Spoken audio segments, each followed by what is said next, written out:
Good evening, everyone. Welcome to the talk organized by SAGE Counselling Centre. So, again, I'd like to thank you for joining us on a very cool and rainy Wednesday night. So, hope everyone has had your dinner, and maybe let's wait a while more for the rest of the attendees today to just log on and join us. So in the meantime, maybe you can just grab a cup of water to just listen in for the next 1.5 hours for the talk, or you can grab a comfortable chair.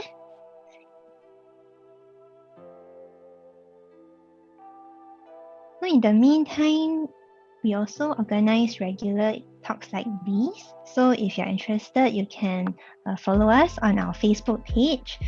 We will update all the upcoming events there, including workshops, talks, even our programs. So I will just leave the link in the chat. And if you're interested, you can click on it and take a look while there's a few minutes more.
Okay, very good evening to everyone again.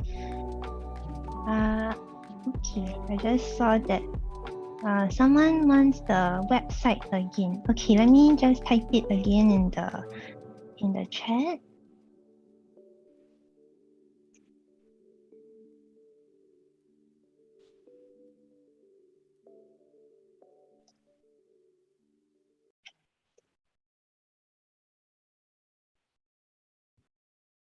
Okay, so we're almost ready to start the talk.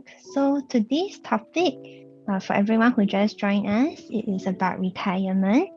So today we are very honored to have Mr. Paul Wong with us. He is a research lead at the Lee Kuan Yew School of Public Policy. So later I will be introducing him some more. But meanwhile, today's topic about retirement is to basically help you learn and rethink what it means to retire. And also we will share a simple framework to enjoy your golden years. Yeah, so this is our topic for October, and we're glad to have you join us today. So we will start in a couple of minutes. So meanwhile, just sit back, relax, and maybe take a drink for the next 1.5 hours of the talk.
Okay, good evening, everyone.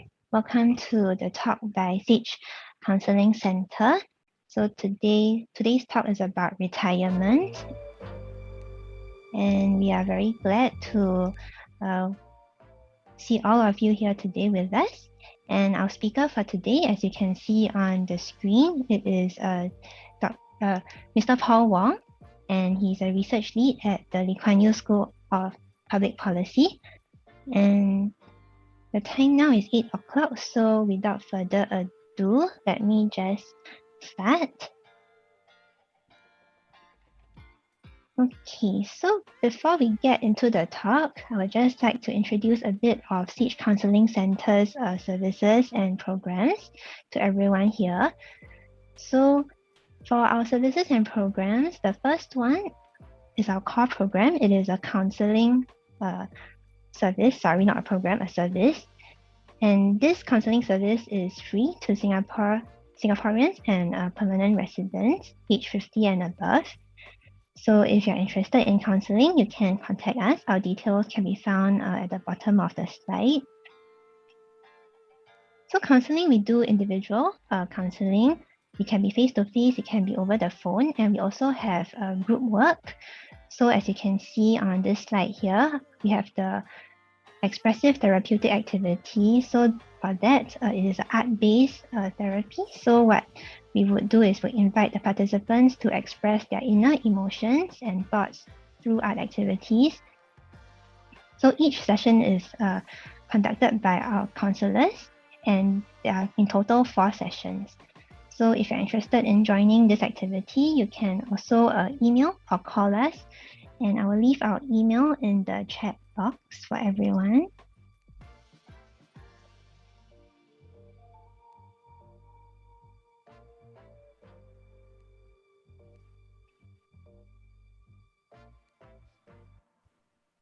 Okay, so that is our email in the chat box, reception@sagecc.org.sg. Okay, and then, yes, so if you're interested in this expressive therapeutic activity, you can call us. Okay, so next is the public education program. So for public education program, we do organize talks like this every month, and also workshops, art-related workshops. So we have a painting and a visual arts workshop for those who are interested. And also the Seniors Helpline is another of our services. It is a toll-free hotline, so you can call us on the number that is written on the screen. So the number is 1-800-555-5555-75, which is very easy to remember.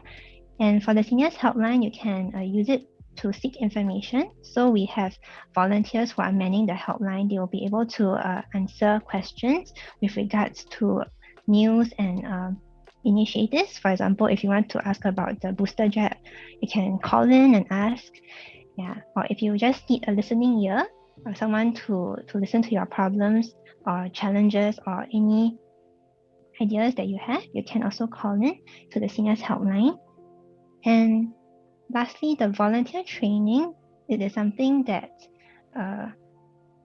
we offer as well, because a lot of our services and programs, we also involve volunteers. So if you're interested to volunteer with us, you can also leave us a message.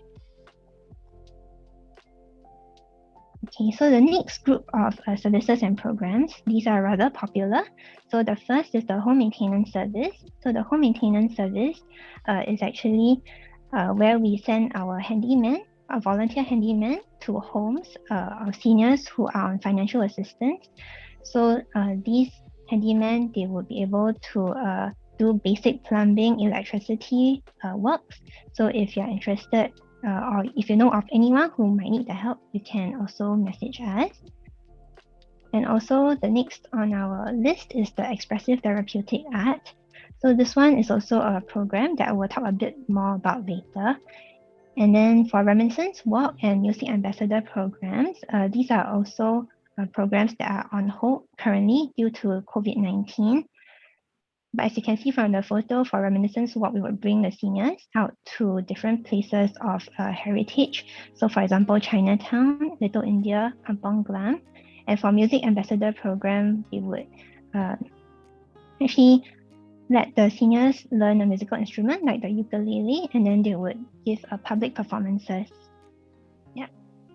Okay, so as I mentioned just now, for our expressive therapeutic program, we actually have displayed all of the participants' artworks on our arts microsite. So actually, if you're interested, you can log on to the microsite. I will share the link in a while.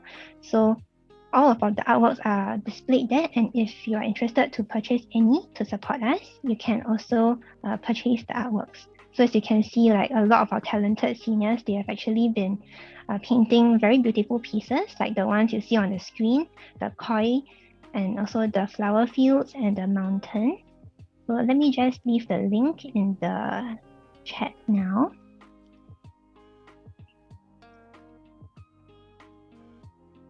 Okay, and then let me just plug in a bit about our upcoming event. So for SAGE Counselling Centre, in the Chinese New Year of 2022, we are actually going to have a Fortune Bag fundraising event. So this one, it will benefit 2,000 needy residents living in one-room HDB rental flats. And each donation of $50 would fill up one Fortune bag with items such as mandarin oranges, festive snacks, and health products.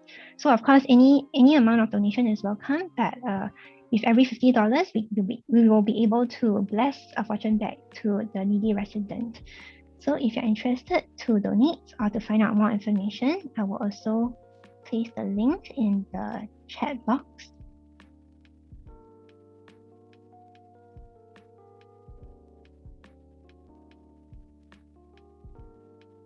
So this link that I placed in the chat box, it is directed to our Giving SG page. So all of you are welcome to take a look at that.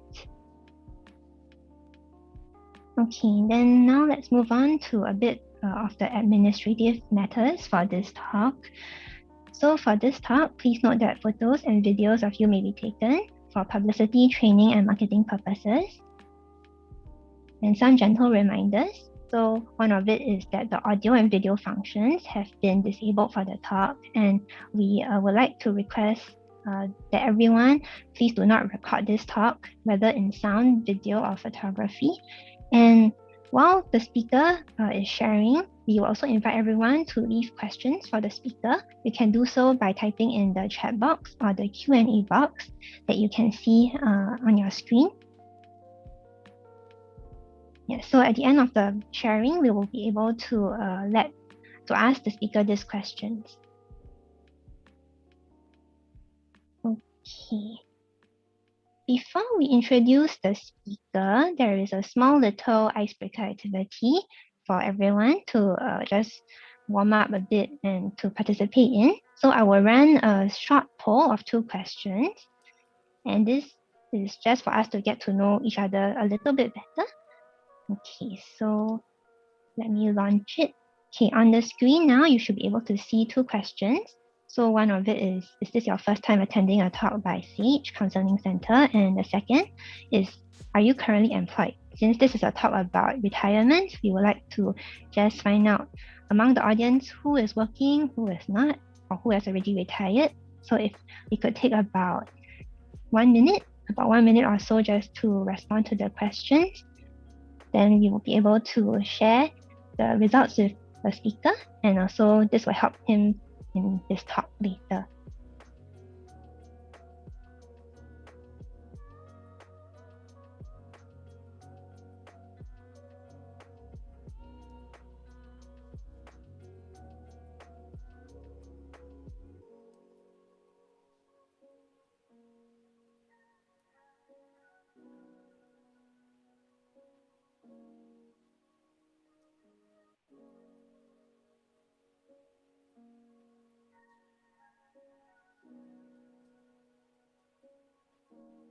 Okay, about 80% of you have responded. Maybe I can wait for another 10 seconds for those of you who have not yet responded to respond.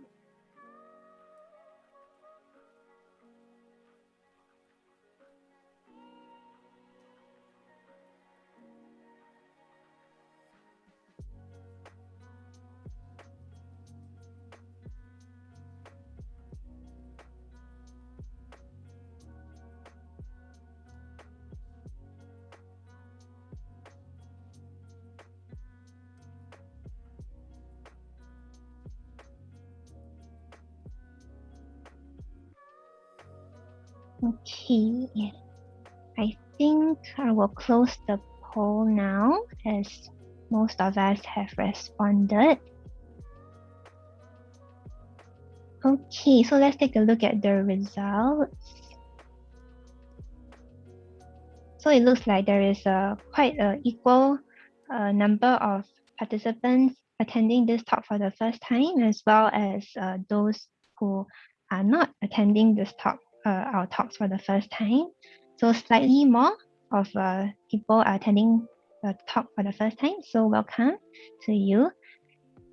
And also the second question, whether the audience are currently employed. So for this, I see that majority, 51%, are not working or have retired, and 19% are working part-time, and 29% are still working full-time. Okay, so let's see what kind of sharing our speaker can offer later for the different groups of participants. Okay. So now let me just briefly introduce our speaker. So our speaker for today is Mr. Paul Wong. He is a research lead at the Lee Kuan Yew School of Public Policy, and he is also the director of Canary Intelligence and Analytics. So Mr. Wong, or Paul, he graduated from the National University of Singapore with a degree in electrical engineering and a minor in economics. However, he was led by his passion in human capital, and he joined the Lee Kuan Yew School of Public Policy in 2017. So there he actually works with behavioral scientist, Dr. Ruben Ng. And at the same time, he is a director at the Information Technology and Services startup Canary Intelligence and Analytics, which is also founded by Dr. Ruben Ng. So together they have researched and published works on successful aging and preventive health. So the contents of this talk are actually authored by both of them. Okay, so without further ado, let me invite Paul to start sharing. Paul, over to you.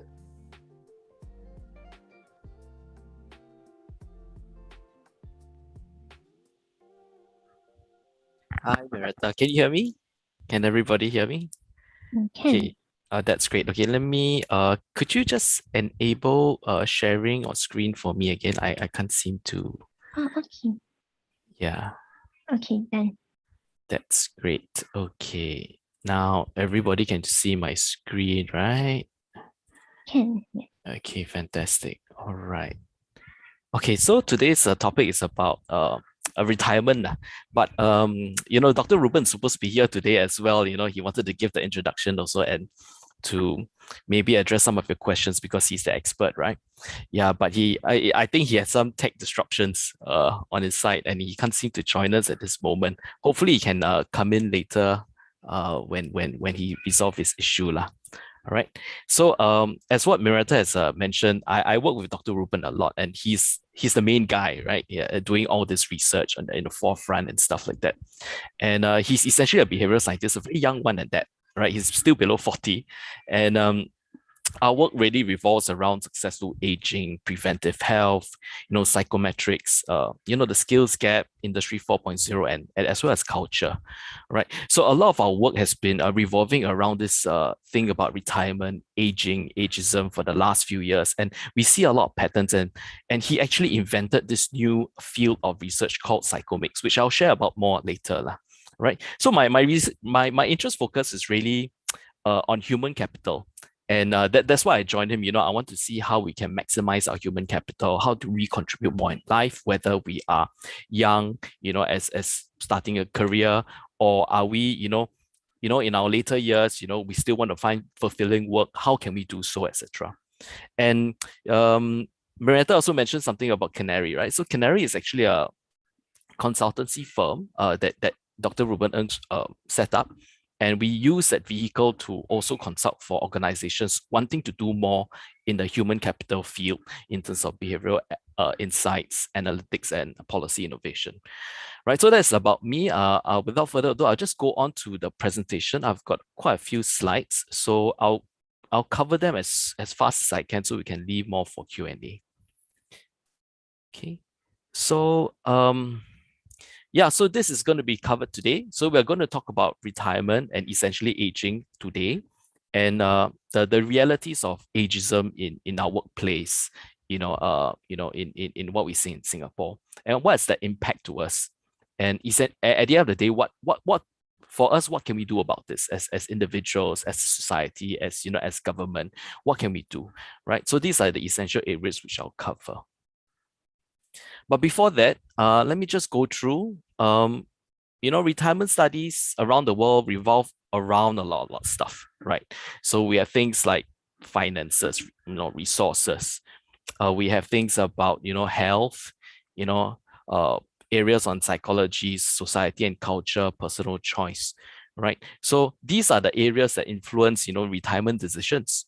If you can recall, especially in the last few weeks, if I'm not wrong, on Straits Times, is published also from the Lee Kuan Yew School of Public Policy. Dr. Ng Kok Ho, he's a very close colleague of Dr. Ruben Ng, right? They are like brothers, but from different mothers in that sense. He actually published a piece, a research with regards to retirement adequacy, right? So if you read the Straits Times article, you can see that he published in 2021 the study that an elderly person, a single elderly person in a household, will require about $1,400 per month to as adequate in that sense.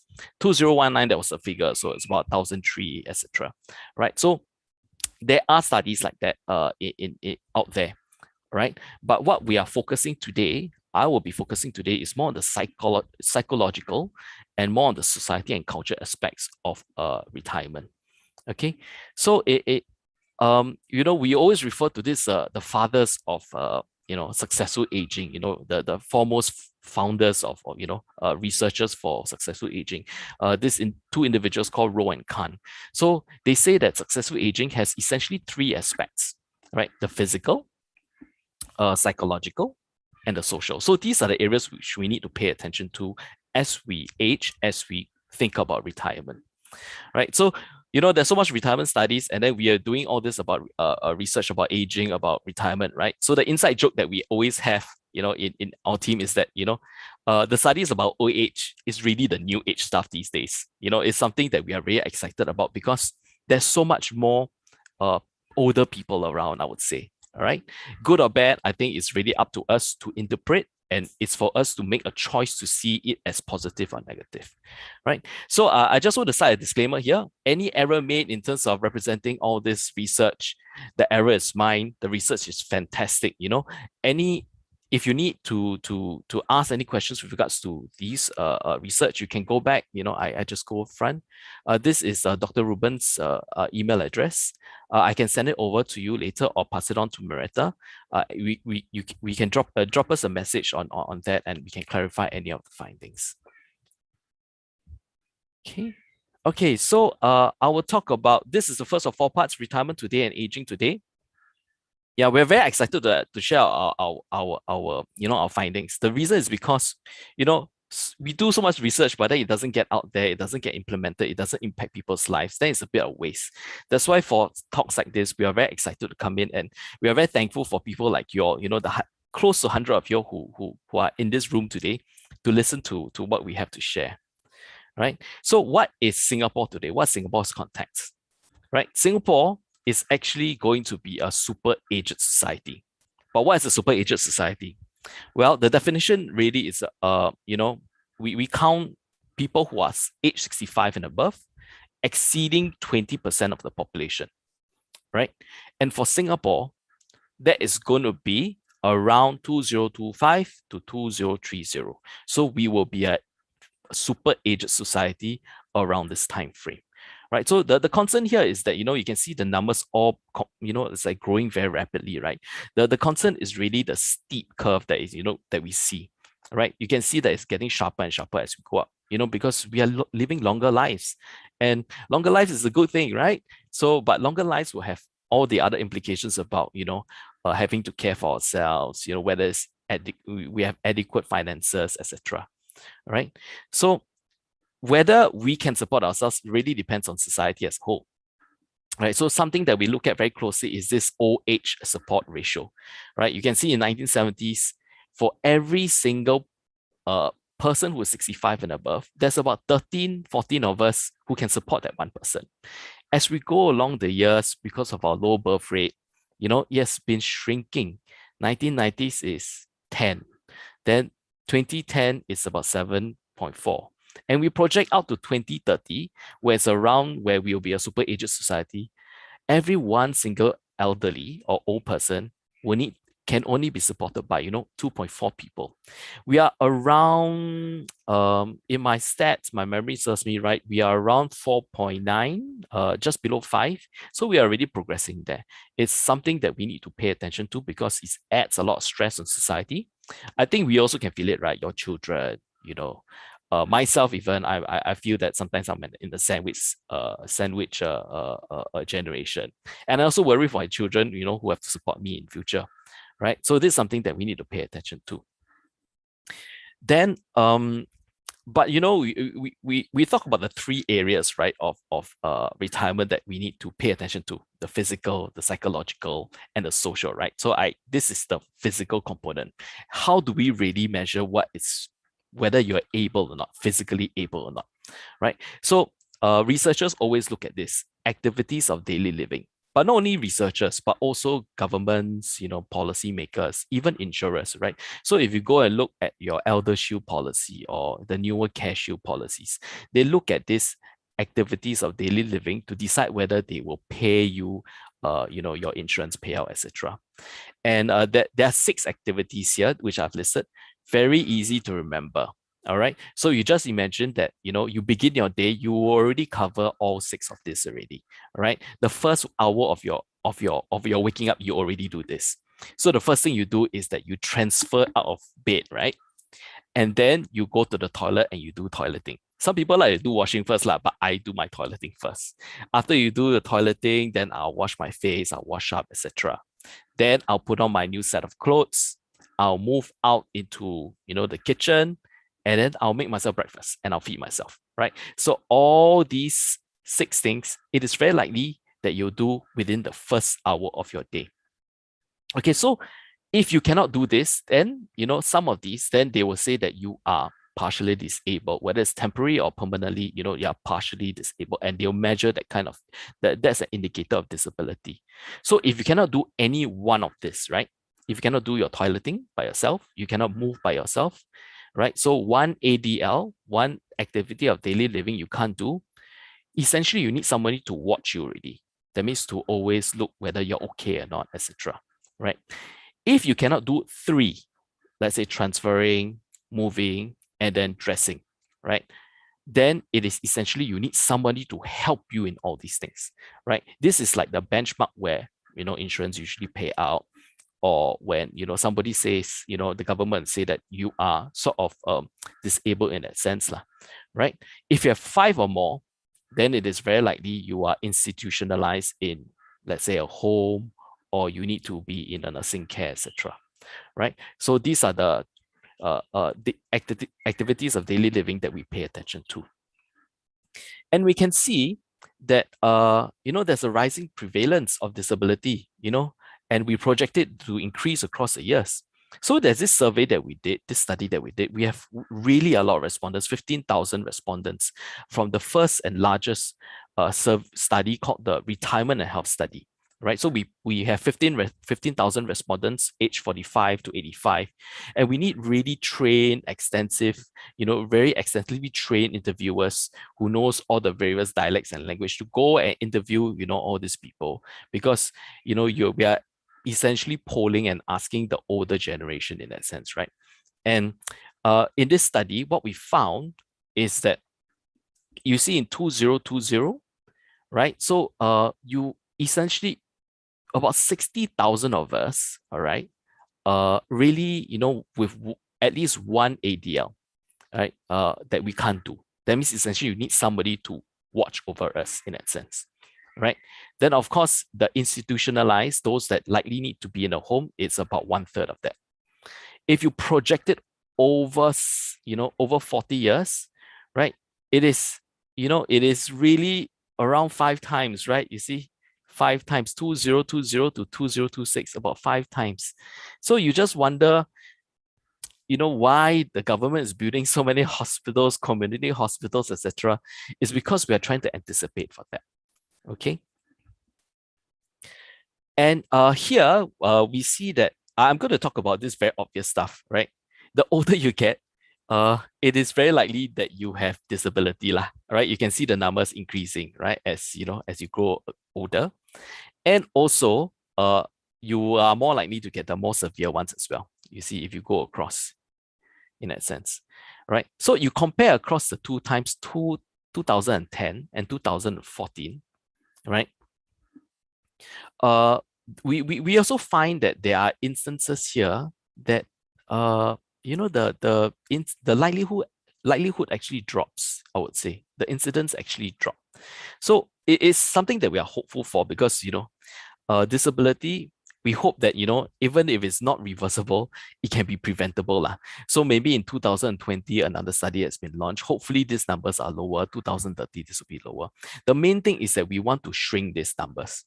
All right, that's the whole aim of having studies, and then see how we can help reduce the disability years, because this impacts the quality of life. Okay.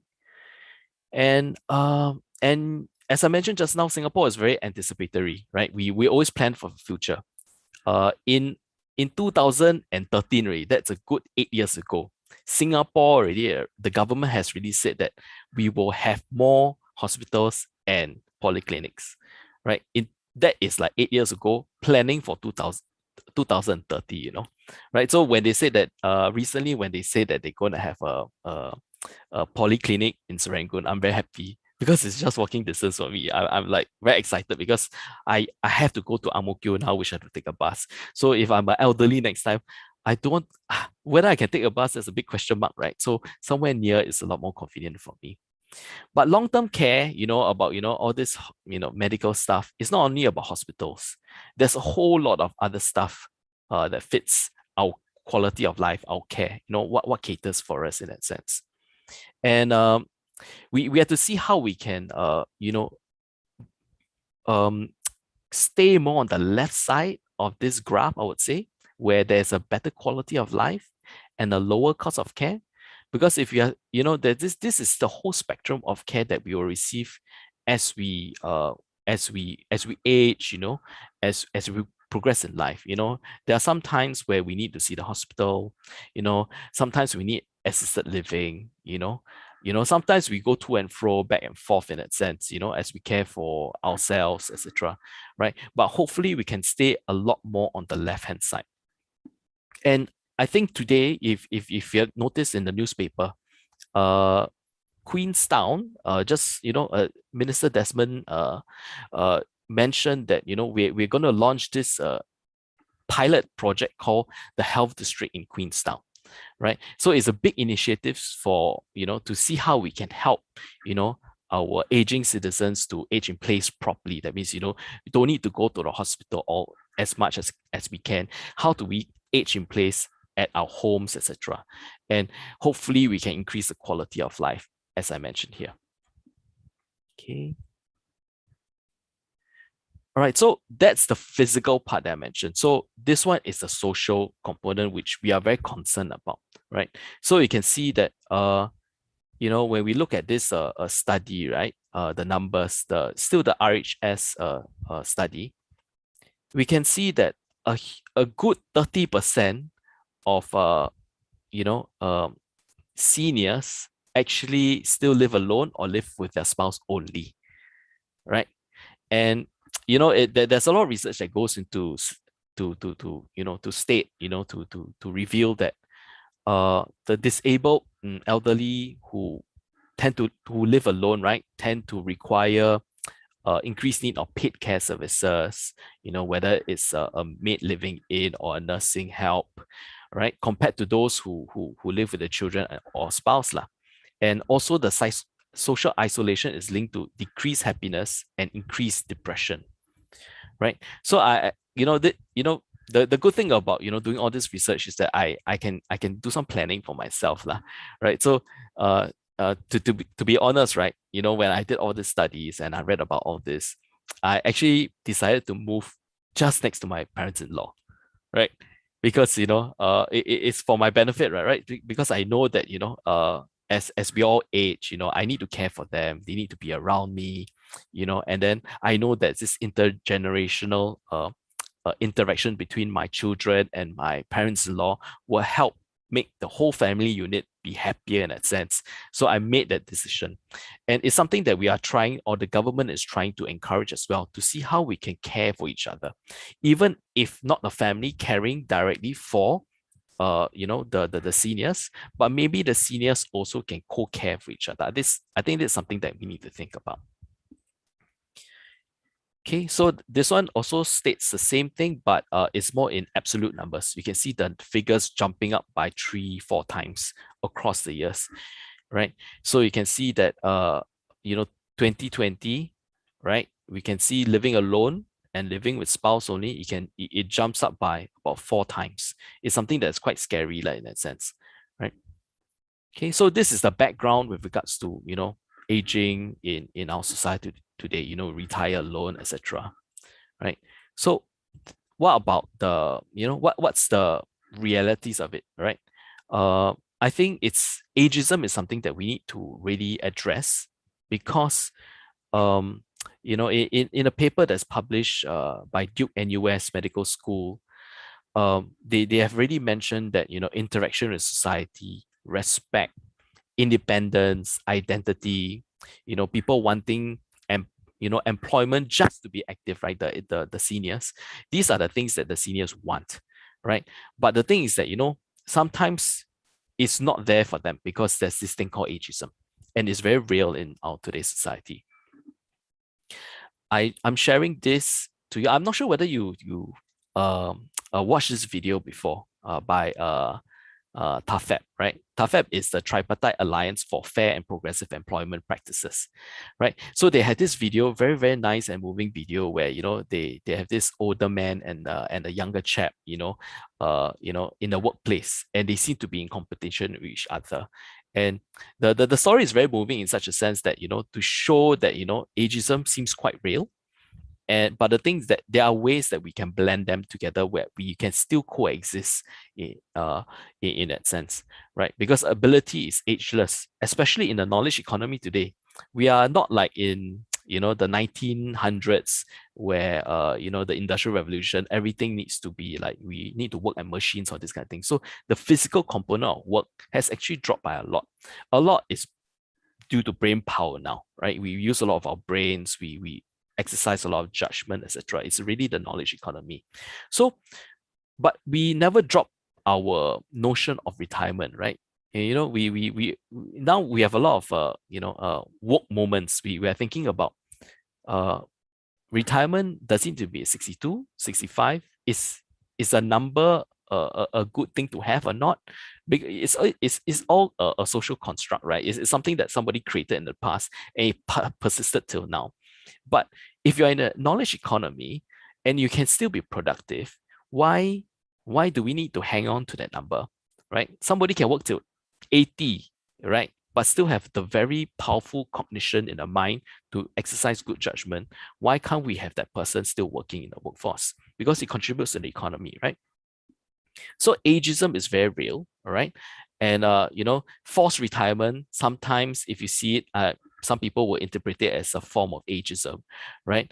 So it is very real. And in the US alone, it's associated to about 63 billion per year of costs, of healthcare costs. And it's associated with a lot of other things like increased cardiovascular disease, premature mortality, and stuff like that, right? So once you retire, there's a general feeling that your physical and mental capacities will start declining, etc. Right? So these are all notions that we have.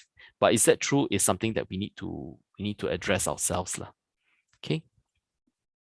The other thing that about age is that once you retire at 62, 65, it seems that a lot of people just group this bunch of people just like that, old people mean 65 and above. But is that a fair thing to say, right? We don't really group people who are below 30 all at one lump, at one group, right? 0 to 10, 11 to 20, 21 to 30. We don't group that all as below 30, right? So there is no reason why we should group all the 65 and above all at, in one group, right? So I think what we need to focus on is not on the numbers, but we need to focus on the life stages. Which life stage are you at, right? So in research, because we work by numbers, we got no choice but to have a compromise. And these are the numbers that we have. So we have the young old, which is a 65 to 74, 75 to 85 is the middle old, and then the remaining is 85 and above. All right. So there's a good way to associate it because we usually tie it together with functional age. That means your abilities. All right. So my insurance agent shared this very nice analogy for me. I don't know, the insurance industry seems to have a lot of good things, analogies to share one.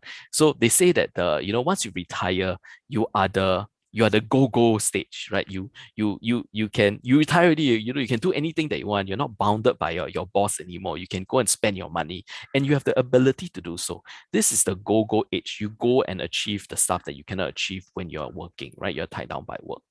Then after that, once you enjoy enough already, your next life stage is really the slow go age, right? You cannot eat so much buffet anymore. You just want to take walks instead of bungee jumping, all this kind of thing, right? So you tend to slow down in life because your body physically is just doesn't allow you to do so already. So your preference will also change and say that I want to go a bit slower. Then the last stage is the no-go age. That means you really cannot go anywhere, right? So you're likely, just at home, you can't move about much due to your physical limitations, etc. Right? So in research or in public policy, what we try to do is not to confine people into these age bands. What we are trying to do is actually see how we can expand the number of years in these two stages, the young old and middle old. Can we push this 85 year to 90 to 100? Can we push this 74 upwards as well? I think that's the main thing that we need to do as a society. I mean, you and I also, can we try to stretch it further? I think it's important for us to do so lah, because we don't want to be so dependent on others, right? And then we want to make sure that we maintain the quality of life. We need to see how we can stretch it further. Okay, so I talk about psychomics. This is the main area of research that we do in LKY under Dr. Ruben's work. So this is very innovative in such a sense that last time linguists, right? Linguists are people who study languages. What they do is they will collect a lot of text. They'll take books, they'll compile all the books together, they'll take all the magazines, compile all together, and then they'll study the language, how he has evolved across time, right? So we have this compilation from for a very long time. It's 200 over years ago, which is the next slide actually. So what we have done is that we have taken all this text, and then what we look at is we look at keywords that we find that are of relevant to us. So in this in retirement work, for example, research work, what we do is that we look at adults, older adults, elderly, senior citizens. So we take all these words and put them together. And what we try to do is we find the descriptive words that's before and after. So for example, descriptive words could be helpful or venerable or wise, for example. So positive words. There are also negative words like, frail, all this kind. So we take all these words that's very close to all these senior related words, and we try to study them, right? So there's, in new age, in today's speak, it's like we do computational analysis, we do machine learning to see how we can make sense of all these millions and millions of words, and we call that psychomics, right? So we have this corpus. Corpus is like a big amount of text, a lot of words, and then we put in more words every single week from what's published out there in the world today. And now we have about 12 billion. This is our own, right? So internally, Dr. Ruben owns this platform, and we have it over 20 countries, and so far over 10 years already, right? So we cover all these particular countries. Singapore is definitely one of them, mostly English-speaking countries, so that we can analyze, the data. So this is psychomics, and I'll share a bit with you how we interpreted, how we glean some insights with regards to, retirement ageism across the years. Okay, so the first one, okay, sorry, I got this. Okay, yep. Okay, so this is the 200 years one. So this was published in 2015 by Dr. Ruben. You can see this is 200-year corpus. So we have this very big corpus. When we did, okay, so when I mentioned about having all the descriptive words that's close to, let's say, elderly, what we do is we give them a score, right? So if it is a negative word, we give them a 5, right? If it's a positive word, we give them a 1. And sometimes you give a 2 or 4, lah, right? 3 is neutral. That means, let's say, a square. Square is no feeling. There's no positive, negative. Square is 3, lah, right? So, so that's how we do the scoring in that sense. And when we plot the scoring, right, we can see across the years what is the feeling towards elderly across time. So every 10-year mark, right, each decade, we can see, how much negativity or positivity there is, lah. And when we do a regression of sorts, we can see, there is a trend, right? So from the old ages, older people are seen quite positively. Then after that, it crosses to about the 1980s. Then it starts turning negative already, and then it has been negative ever since, right? So there has been an increasing negativity towards aging across this 200 years. Of course, some decades are up, some decades are down, but the general trend is that it's getting more and more negative, right? And now the negative stereotypes towards aging, right? It outnumbers the positive 6-1. That's a not good thing, right? So that means we think about old people, we think about all the negative stuff, right? More than positive stuff. So this is the one of the research that we have done. And a more recent study is 2010. So this one is a flip side, lah. So the lower the score, the worse it is. All right. And this one we added one more a decade, 2020 here in that sense, right? So this one just to show that we are always adding more words, and then we are still trying to see whether there is trends in terms of the changes in terms of the stereotype. Okay. But what do we talk about over time? All right. So the 1800s, we can see there's different genres, right? So different type of medium, newspapers, magazines. We have non-fiction books, fiction books, right? So the 1800 narratives is about family, about war and heroism. These are also all associated with the where we talk about seniors, lah. So seniors, royal families about seniors, etc. Right. So, but when we flip over to the 1900s, the narratives change. The things that we talk about seniors change, right? So the newspapers talk about chronic conditions, social welfare, disability. Magazines talk about death, nursing homes. You can see it's suddenly it turns maybe somewhat neutral or positive, becomes negative already, right? So when we brought the studies a bit further, there are a few factors that sort of predict the age stereotypes in that sense. So there are 5 that we have found that is quite significant. So the loss of status is something that is a facet that is being brought up. The loss of warmth, the loss of competence, your ability. One important thing that we are quite focused on today is really the medicalization of aging. That means when we talk about old people, we talk about medicine, healthcare, etc.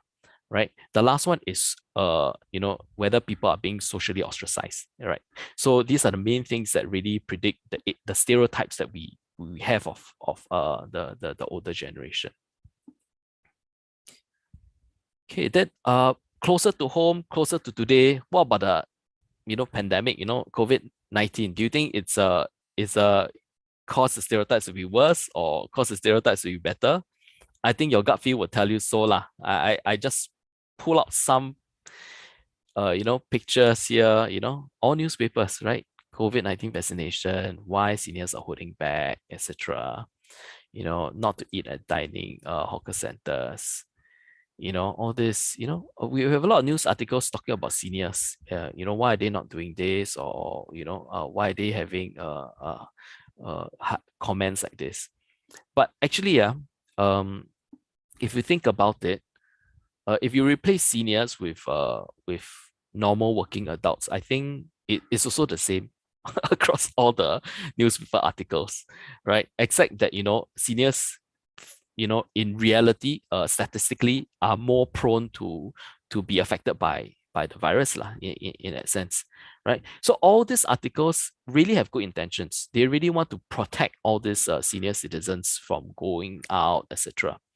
But the thing is that if you have that lens, if you're already thinking about, this, stereotypes that, they don't listen, they have their own thoughts, all this kind of thing, then when you read all these articles, it just reinforces, right? Even though they can be a very neutral article, like why older people are harder to vaccinate. If you have a negative lens, when you read this sentence, right, you will think that, oh, maybe they are stubborn. But if you look into this article directly, this BBC article, right, actually they are saying that because they have higher, they're more complications. Their health are not as good. Let's say if you take injections now, might have side effects, all this kind of thing. So it is why older people are harder to vaccinate in this article. It's not because they're stubborn, but it's because they have complications, right? So, but if you have the lens, you will interpret it differently already, and it just reinforces itself. All right. Okay. So aging narratives has become more negative in the pandemic, in the recent pandemic, and we have data to show why. Okay. See aging narratives during COVID-19. So we did decades in the past, right? Now we do by month. We can do by month. So you see October 2019, this be pre-pandemic, right? So it was doing okay, it was doing okay. And then suddenly when it struck, boom, it dropped like a rock all the way down, right? And this is not Singapore only. This is across 20 countries that we have. So it's something of concern in a way. And I need to qualify also in the article that that this is published, right? Dr. Ruben's article. It's it's not because the ageism, the higher numbers of incidents for COVID or fear of COVID by the seniors resulted in increasing ageism. It's actually the underlying cause is the culture of the society that causes that reinforcement. I'll show you why. Right. So we did a bit of a culture study, right? So we took this framework called the Hofstede National Culture, and then this researcher classifies national culture into they have 5 different facets, right? There's individualism, masculinity, uncertainty avoidance, long-term orientation, and power distance. Right. So when we did the study, we found that individualism, masculinity, uncertainty avoidance, and long-term orientation, the one in yellow here, have high significance. You can see the mortality rate, incidence rate has no significance. You can tell the significance by the star, right? There's no star here, so not significant. So I just highlight the one that's significant. And what are all these, right? So if a culture has high individualism, it would mean it tends to show that there is more ageism, that there's a slant towards ageism. So individualism means that very simply saying is that it's a focus on independence. So if the culture of the society feels that independence is an important thing, you can look after yourself. Then if you cannot look after yourself, ageism will be heightened in that sense, right? Same for masculinity. So masculinity is like, I'm tough, right? So if you see somebody who's not tough, then you will tend to frown upon that person a bit more. There's a sort of a negative stereotyping towards that person, right? For uncertainty avoidance, it's about it's about predictability, right? So the society likes predictability, don't like uncertainty, right? So when COVID happened, it's very uncertain, right? You don't know which numbers go up, which numbers go down, who is affected, who is the next one going to kena the COVID-19, has to go for PCR test, all this kind of thing. So if you are very uncomfortable in uncertainty, then you tend to practice a bit more of the negative stereotype, right? Long-term orientation is really about delayed gratification. So more long-term planning, more saving up for tomorrow. So for example, Singapore is has very high long-term orientation. And we tend to want to keep more for later, right? So, and if we have to bring forward the saving to now to spend it now, we feel very uncomfortable and we will be negative towards it. So in such a culture with high long-term orientation, we tend to be negative towards all these people who needs to expense the resources now. You get what I mean? Right. So these are the four main areas that influences ageism that we found that is important in culture. Okay. But you can see, right? So this study shows that masculinity and long-term orientation, I'll just go through very quickly. It's very varied across varying countries, right? Even though when we say masculinity and long-term orientation sort of influences the negative stereotypes, right? But different countries is different, right? Singapore is way up, on the right hand side here, but you have like Australia on the left, etc. I just want to say this data set is pre-COVID, right? This particular data set is pre-COVID. And the cultural context is very important. You need to know where these countries are, then you can craft the correct public communications to target at the population. You can tell them that, okay, if you're a very masculine society, it's okay to seek help. You don't tell people to be tough. You tell people to be tough, then those people not tough, then you frown upon them in that sense already. All right. So if it really depends on the culture, and then you need to craft your communications around that. Let's talk about Pioneer Generation, right? So Pioneer Generation, if you can recall, it's launched in 2013. We spent $9 billion, which is a lot, 15% of budget. And it sort of impacted 400,000 adults, 65 years and older.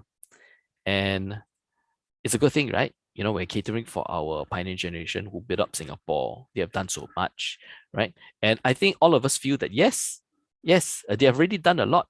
I think it's important to recognize that, and we have a lot of good advertisements saying that that's why we are doing all this, etc. Right? So we did this particular study, because a lot of studies research ageism in public policy, but actually few studies investigate whether public policy affects ageism, right? So there's this 8-year study that's done, and we found that all these subsidies and everything, money payouts for disability was actually was linked to this phenomenon, which we call it initially, where I mentioned, right? Increased medicalization of aging. That means we sort of reinforce that, hey, I give you all this, I reinforce the stereotype that these people need all this care, medical care. They need it. That's why we're giving it to them, right? So when you put that in people's mind, you create this tendency for people to think that yes, they need it, that's why we're giving them. And it persists, right? It's in your consciousness that these people need it. But when I look at my mom, right, she's like 73 already. She hardly goes to see the doctor, right? She don't really need it, right? But in our conscious, we say that generally people do need more medical care as they grow old, right? It's true, but we should not reinforce it too much.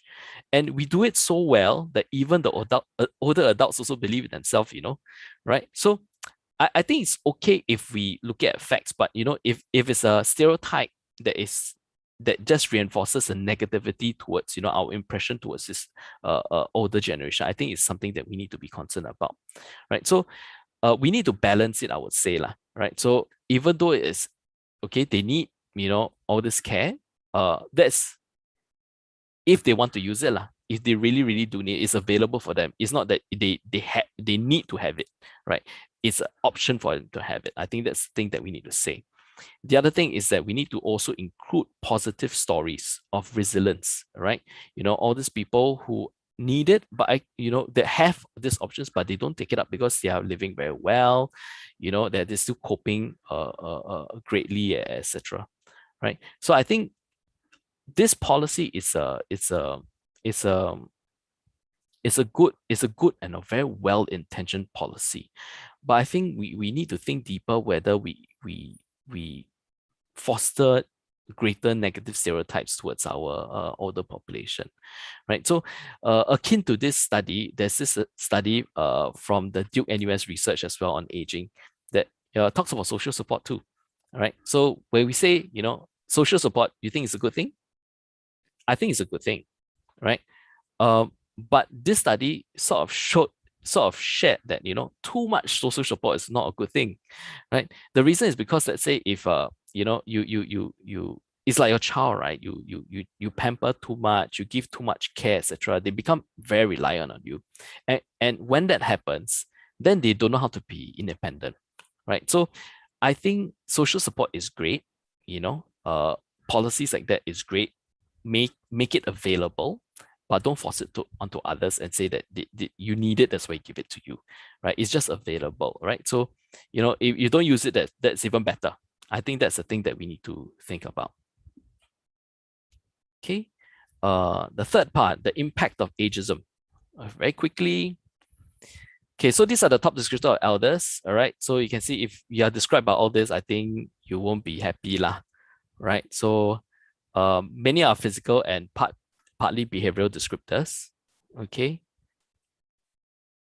Okay, there's this study in 1975. We followed this about 1,000 people, more than 50 years of age, and we polled them for their attitude towards retirement. So measurements like towards health, activity, happiness, etc. So there's a follow-up over 23 years, and we realized that 48% of those who are in a positive attitude died after 23 years, and 64%, much higher, died after that 23 years, right? So there is a survival advantage between the positive and the negative. The positive one tends to survive, has a survival advantage of about 5 years, right? And it is after controlling for other things like health, social economic status, whether you're employed or not. The positivity, the mindset alone is really can help you in terms of having a longer life. So this is about mental health, right? So this is another study that was done later. You can see also the same thing. If you have a better mental health, more positive mental health, you think about mental health more positively in a sense, you tend to live longer by 2.5 years. Right? Thinking about retirement health positively is 4.5 years. So you can see that, not the health itself that influences you, but the thought about the health matters a lot. Right? What we need to do is really to redefine how we think about aging. As I mentioned, we need to move away from all these negative words to the more positive words, right? So that's really to see how we can increase the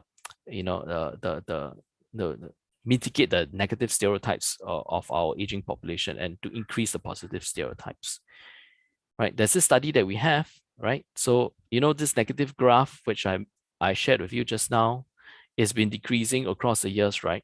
That's if we frame it in terms of age, right? We talk about age, seniors. We describe the person as senior. We describe the person as old, elderly person, etc. But if we frame the person differently and we say that this person has a role, right?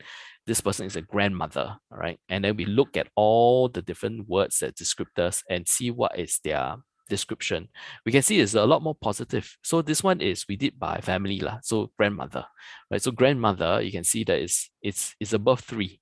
3 is like neutral, right? So generally it's quite positive across all the years. I think what's important, the summary of this chart is ready to say, you need to think about when we talk about aging and stuff like that, try to see the person as a, in a role rather than, as a digit, as a tag to a certain age, right? When we do so, we can see that our thoughts towards these people, our framing towards this, about stereotypes towards people, actually changed by quite a bit. Okay, so just to also add on, right? The positive topics as associated to the age increase from the 1800s to the 1900s. So this one jump, but if you go by the previous one, which is age-based, it dropped. You can see once you do a flip, we see a person as doing a certain role, he is, he's well regarded, he's better well regarded in that sense, right? So the last part, what can we do? I think I've close to 50 minutes, so I better quickly. Right. So this is not published yet, but Dr. Ruben said that we can share this. So familiar roles as positive role-based reinforcements for better stereotypes. You can see before COVID-19, you can see if you look at age-based framing, you can see all the frailties, etc. Right? Then after that, after COVID-19, it's even worse. You have vulnerability, social isolation. But if you look at from the role itself, you can see that the what we say about the person is different, right? We talk about affection, intergenerational contact. We talk about veneration, exemplary workers, even after COVID. So you can see that, if you look at the role-based, even after COVID, it did not drop, right? So COVID is not does not make things worse. It's just a trigger event. It's just something that exacerbates certain things, right? And if you have the underlying thing well managed or well framed already, I think we can clear or dispel the negative stereotypes we have of the older generation. So what can we do, right? I think the first thing for us individuals is really to take care of these two things, physical and mental health, right? So a good friend told me before, the best way to hurt your body is not to use it, right? So the main thing is really to really get active. And activity and the actual health itself is, yes, it's important, but you need to also think positively about them. Remember, I showed you just on the graphs that, if you just think about them positively, you can live for 2.5 years or even up to 5 years longer. All right. Then of course, with that, you need to reinforce with your social networks, right? Because your net worth is essentially your network. This will help you in terms of your all three capabilities. This one I want to share, last one. Right, so we are in the field of this new field called behavioral insights or behavioral science, right? Nudges. There's a lot of good books about that, but essentially it's a way to help people make good choices easily. Very simple nudges, very simple tweaks in your life.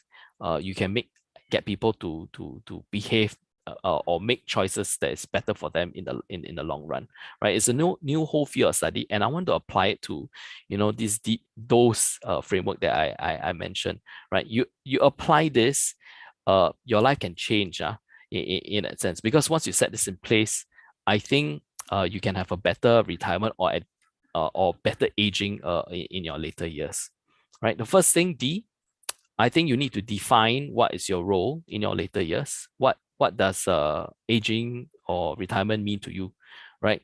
Don't see yourself as just I'm 67 years old. I'm going to be 70 years old next year. Think about your role as, I'm going to be a grandfather of 4, right? I'm going to be a lion's befriender, right? That is your role, right? And role-based framing is very important, right? To dispel stereotypes. That's something that you need to decide your role. Don't decide your years, your number of years in that sense. The other one is having optimism. You need to mind your language in a way, right? So always have this a positive mindset. I always tell my friends that, I'm looking forward to my declining years.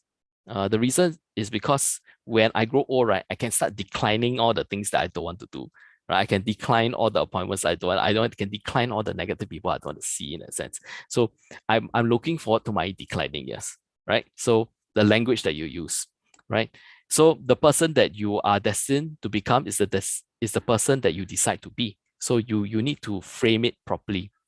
There are other things, other,口头禅, or, all the different words that you can tell yourself, like 60s is the new 40s now. I also tell, like, my parents, right, to edify them, to tell them that they are good, to show them optimism, is that, you're really overqualified babysitters to me, right? So it's very important to see that role and to give them optimism that they are actually doing a lot of stuff for you, for us, in that sense, right? Okay, so SDOS, right? Social. I think it's important to surround yourself with positive people. This is Chinese for saying, right?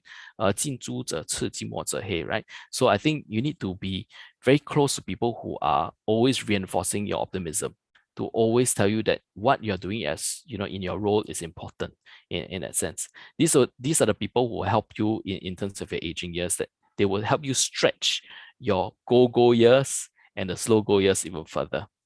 Okay. The last E, all right. So, when we talk so much about negative stereotypes, right, we are fighting against a tide, a tsunami of negativity. I think it's important to counter the negativity with positives, right? So whenever you see somebody who is, a down, or describe not well in that sense, or a certain scenario about elderly, etc., I think it's important to reframe it and say that, what is a positive thing that we can look at it, for the older people, look at their wisdom in that sense, right? Even they cannot be very fast, but they it's just a physical ability. We'll get there someday. But what are the other positive things that they have, right? That they have, their career, where they have traveled so far. All this wisdom can be passed down to the next generation.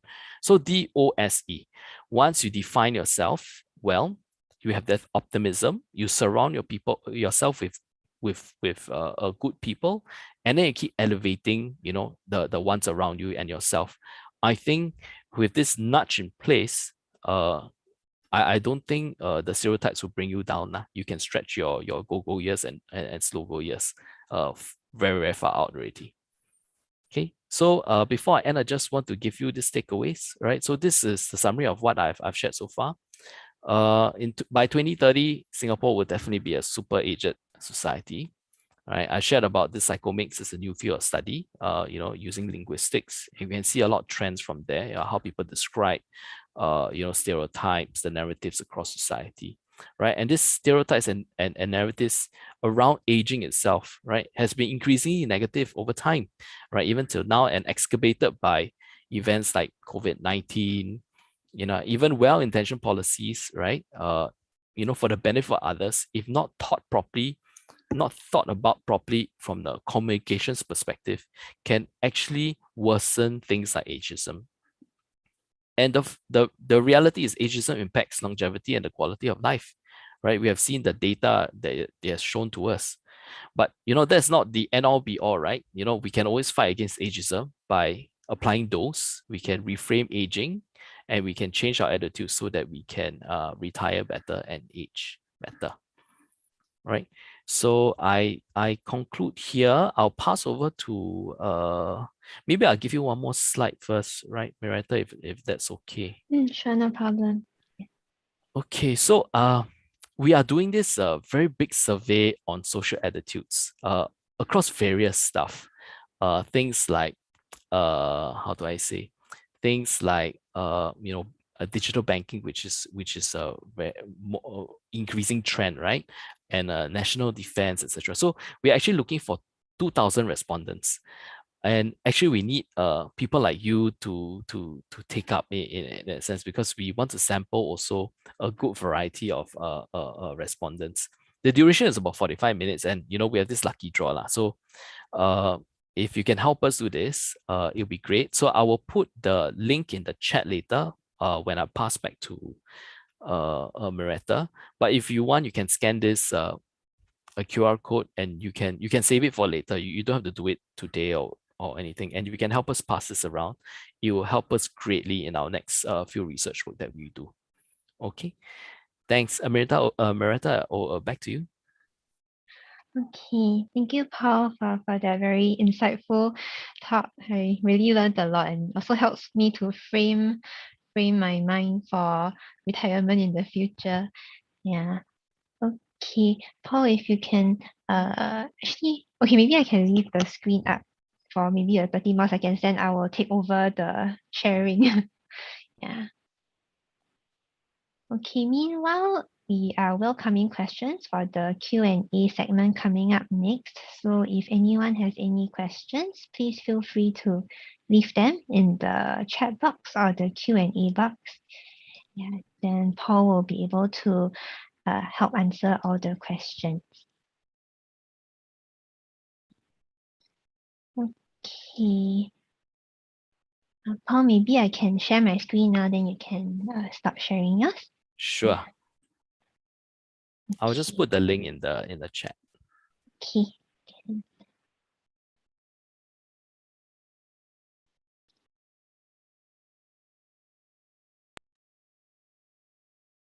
Okay, so now we have come to a small little intermission of some sort. So before we get into the Q&A, we have a small little feedback form that we would like to request all the attendees here today to fill in. Yeah, so I will put the link in the chat box below as well too, or you can scan the QR code, or if you prefer to complete it at the end of the talk, that's also fine. We will, a pop-up window should appear when you exit the Zoom or the Zoom chat. Yeah. Okay.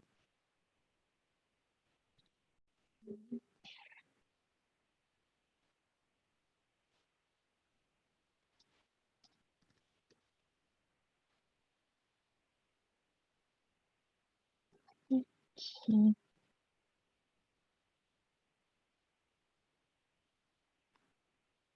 So if there's any questions, we are taking in questions now for Paul. So if anyone has questions, please leave them in the chat or the Q&A box.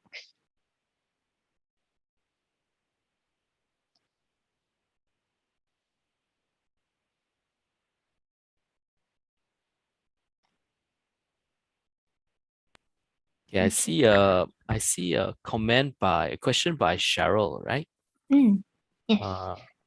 Okay, thanks for sharing research on ageism and changing mindsets. However, friends nearing retirement age in current time are almost without exception bypassed for employment. How? Yeah, so this is a challenge which we feel is very real, right? So, you know, in our research, we not only do retirement, aging, etc. We also do things like the future of work, you know, Industry 4.0. I think it's without a question. I mean, even from the skills future perspective, etc., is lifelong learning is something is a basic lah, right? So first you need to have that prerequisite skills to continue to work lah, right? The second thing is what this talk is all about, the stereotypes. If we cannot turn this tide over, we cannot change people's mindset with regards to older people working into their later years, then it's going to be very difficult. So that's why I need to encourage everybody to change that mindset, right? So you know, this there are a lot of good examples now. I think the tide is shifting already. You can see like Prudential, right? Prudential doesn't have a retirement age anymore, right? So my friends at Prudential are all very happy because, you know, they can work until they choose to stop, right? So I think the main thing is to choose when you want to choose to stop. The third thing I want to mention is that if you want to contribute to society, if you want to work, right, you don't need to seek employment. You can still find work, right? Whether it's paid work or not, that's a big question mark, right? I think the other question, the other thing that we always have is that, you know, we want our pay to be a certain amount. So that's another big barrier that we face, the personal expectations too. But I find that there are some of my older friends who are willing to just work for fun. That's what they say, and they just want to contribute. You know, they can get work very very easily, right? I just want to leave you a quote, which I find that's very, very nice by Mark Twain, right? So age, right? Age is actually an issue of the mind over matter, right? So if you don't mind, it doesn't matter, Mm. right? So I think it's if you, I think a lot of things is about subjectivity, whether you mind doing certain things or not, you know, and you know it's a lot about mindsets. And once you get over that, I think it helps a lot in terms of managing your expectations, your happiness in life, etc. Mm. Okay, thank you, Paul.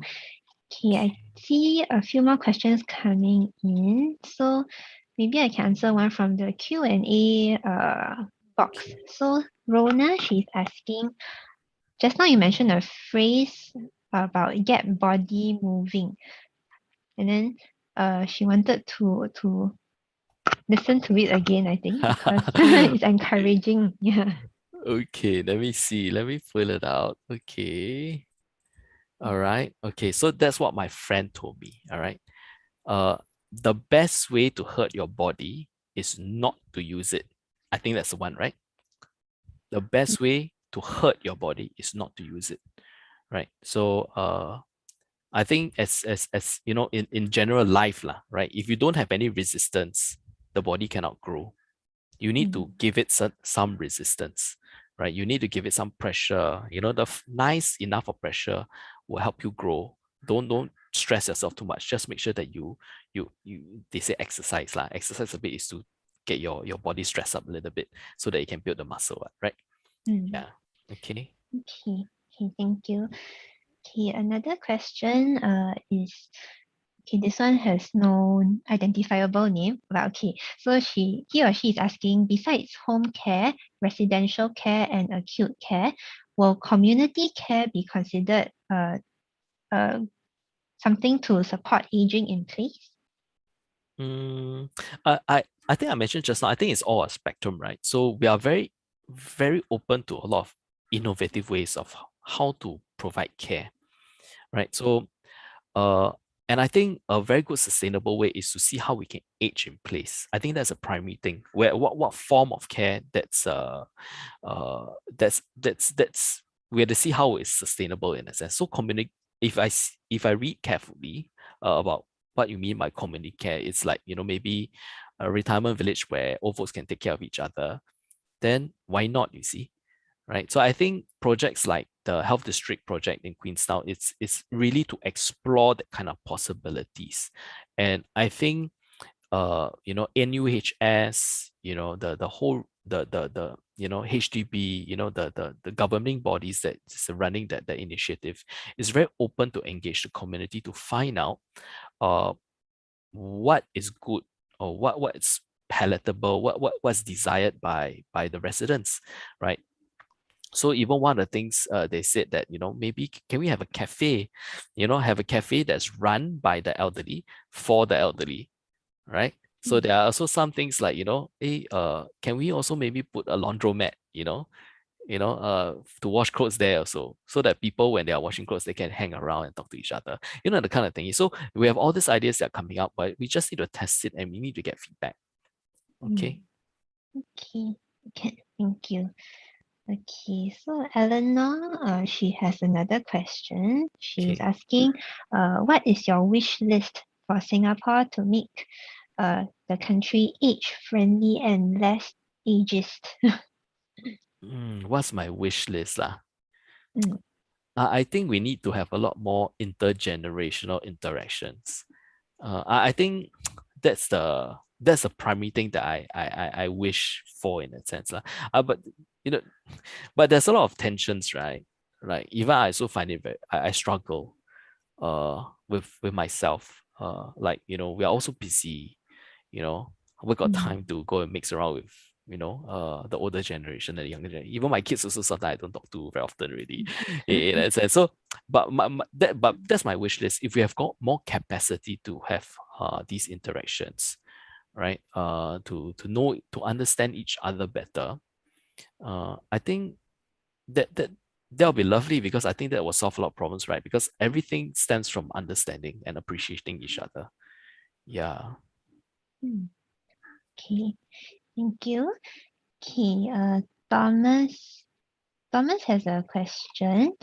He's asking, why is retirement age being defined by the government as it makes the end of productive concept? It makes the end of being productive a concept lah. I guess that's what he means. Then we don't really see a huge advantage. Then he's asking if you have any thoughts on this. Okay, I'm trying to interpret that question.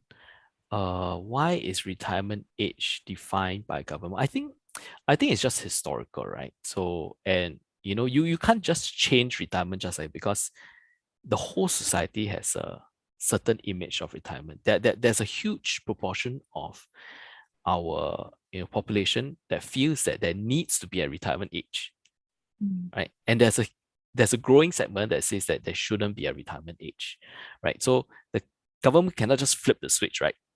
Right. So we need to Yeah. do stages. We need to stage it. So like now the retirement age 62 is going to be increased to 65, 67 across the years. Then maybe they will strip it off, right? But the whole thing, it's at the end of the day, you need to decide for yourself, um, how you want to retire. Let me pull out something that I have. Okay, give me a minute now. I've got something to share. Okay. Yeah, so retirement is really a function of three questions that you need to you need to ask yourself. Okay, give me a minute now.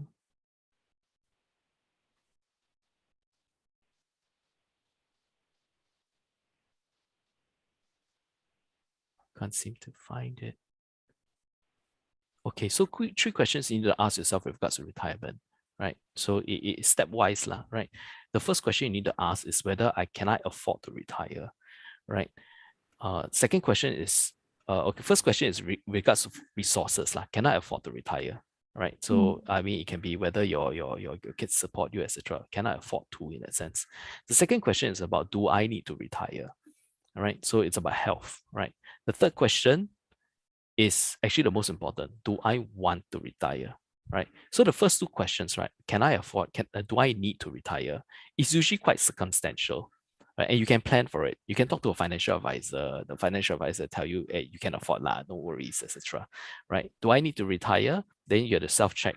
Talk to your doctor. Your doctor say that I think you're too stressed. I think you should slow down, etc. You can plan for that. But the third one is something that people don't plan for, and there's nobody else who can tell you what to do. No doctor, no financial advisor. They can give you some advice, but you need to be coached into it in a sense. Do I want to retire? If I retire, what do I do? It's like, do I just sleep the whole day, etc.? Is retirement something that I want? So these days, I always tell my friends that, I think we should just throw away the word retirement, we should retire the word retirement because at the end of the day is, when you retire, you want to do something that you want to do, right? Yeah. So you focus on that. So when do I want to retire is, do I want to choose something else to do? I think that's a better question to ask. Oh. Okay. Thank you for that. Okay. We still have some more questions. Okay. So Jane, she's asking, is the word old disrespectful? The word lao. I think it's a neutral word. I Neutral think word. it's a neutral word. Yeah.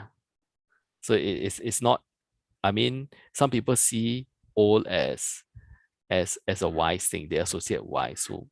So be it lah. So it's all the individual perception, right? So I can see it's neutral, but you can see it as, no, it's not a good thing. Yeah. Okay. Okay, thank you, Paul. Okay, another question that we have is lifelong learning a way to combat ageism?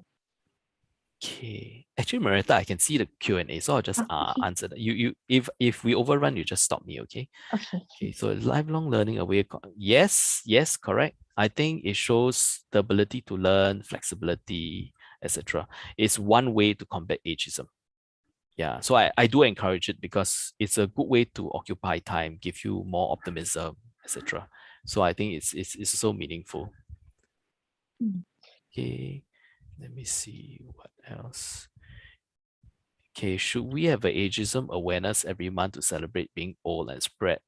Yeah, why not? I think okay, so it's it's okay, but we need just to be aware of the counter trends or counter forces to it.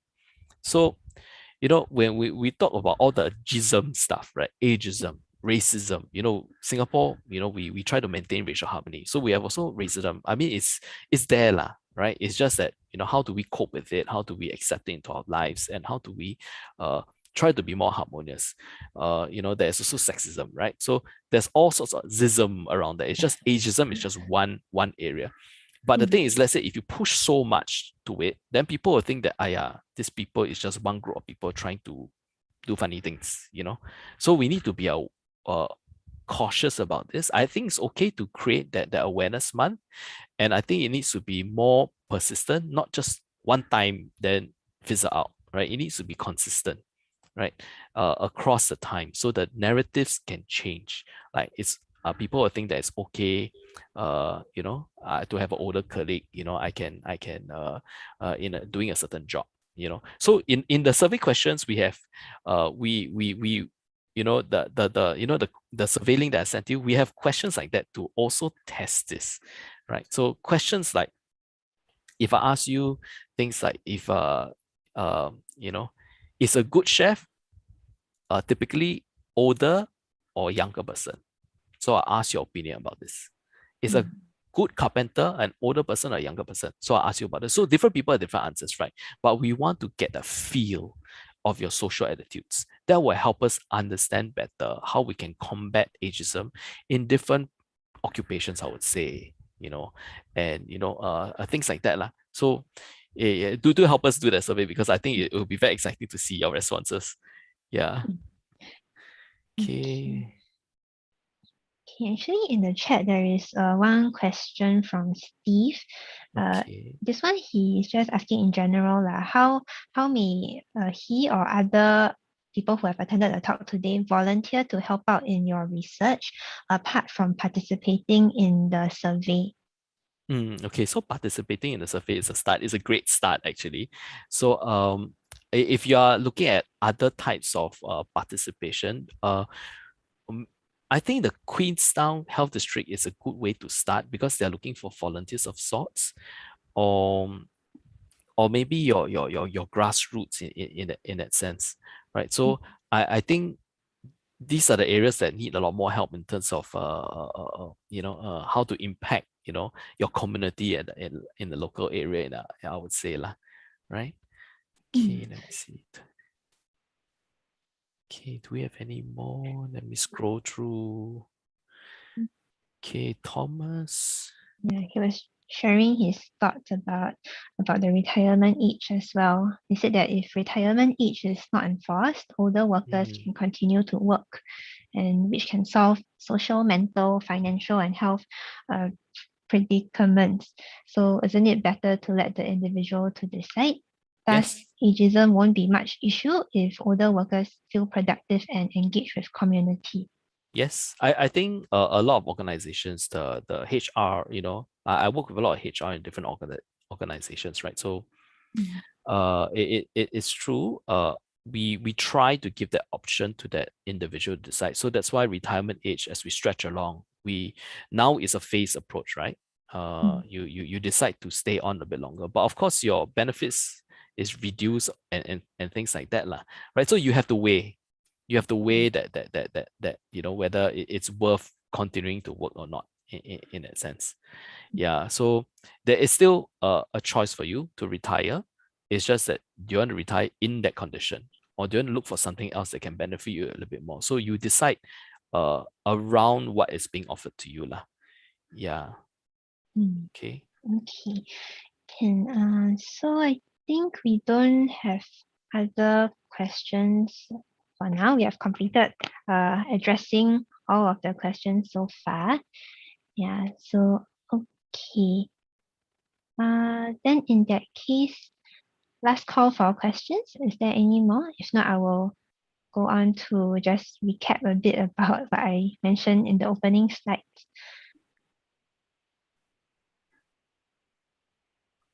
Okay.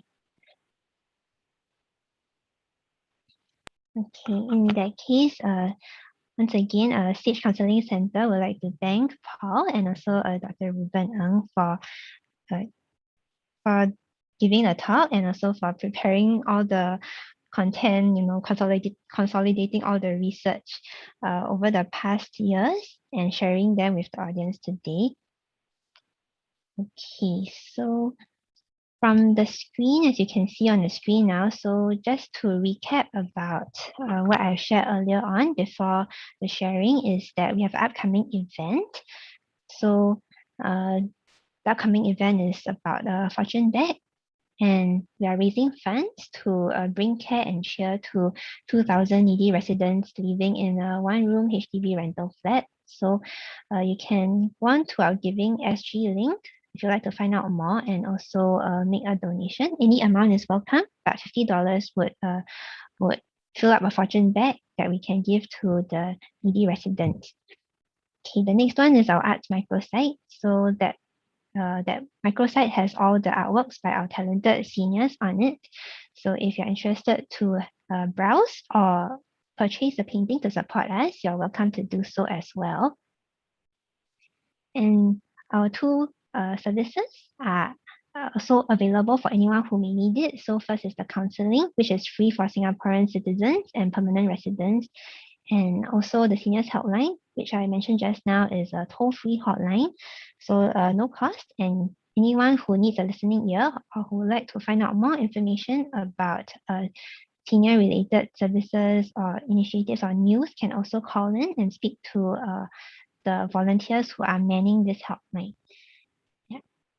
Okay, and then just a brief announcement about our November talk. So as Paul mentioned just now in his presentation, like isolation is a big issue, right? And then his wish list for Singapore to become a aging friendly place is to have more intergenerational interaction. So actually this is very apt because next month our talk will be about intergenerational relationships.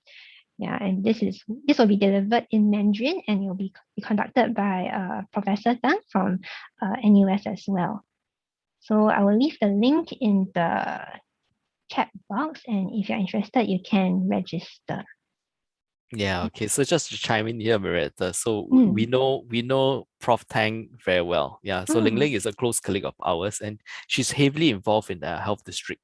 So I think she'll mention something about that during during her talk lah. I do encourage people to join in. I think she'll give very good perspective with regards to generational gaps, importance of family bonding, etc.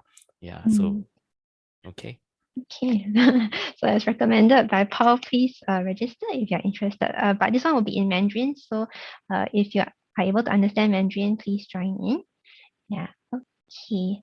And then I think that is all the time that we have for tonight. So Paul, any last words from you before we close the talk?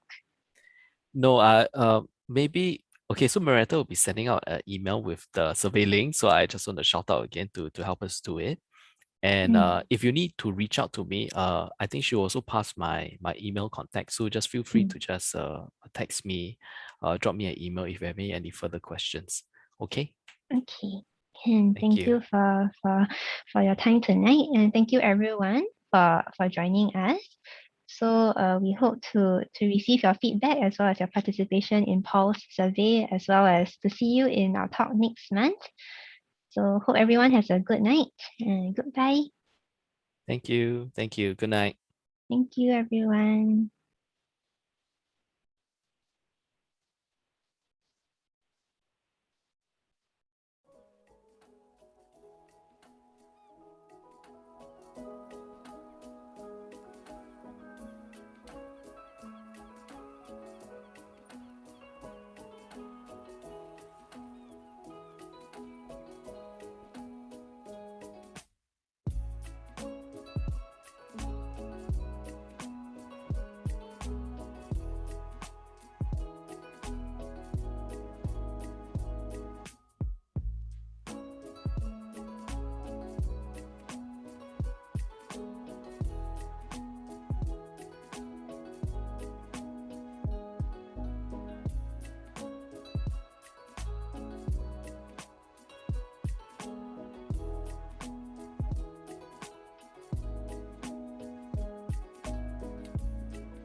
Mary, I know what I'm going to do tomorrow and the next day and next year and the year after that. I'm shaking the crummy little town off my feet, and I'm going to I hide my view right now. I cannot see myself.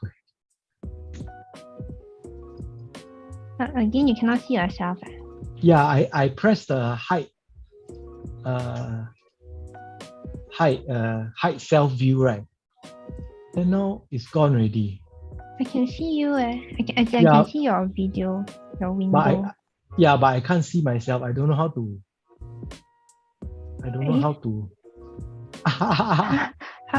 I cannot show unless I spotlight. Can you see yourself? You want the moon? Oh yes, I can see myself, but Look down. I Good idea. I'll give you the moon. All right. I cannot. Wait, let me try. Gallery view cannot. Yeah. How? Maybe I don't know. Gallery view.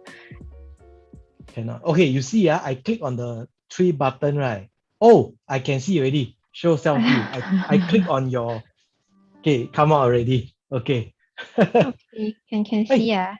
So the Paul left already. I told him he can leave first. Yeah. Can no? Yeah. He. Okay lah. I don't know why the Dr. Ng cannot join. He said got some error. Oh. Yeah. Then I added 2 different emails. Then both emails he cannot. So I'm not sure why. He should the error message. Just click on the public link. Then from there we promote him up. Oh. Next time we can try. Yeah. So they join like a normal participant, right? Then we find his name.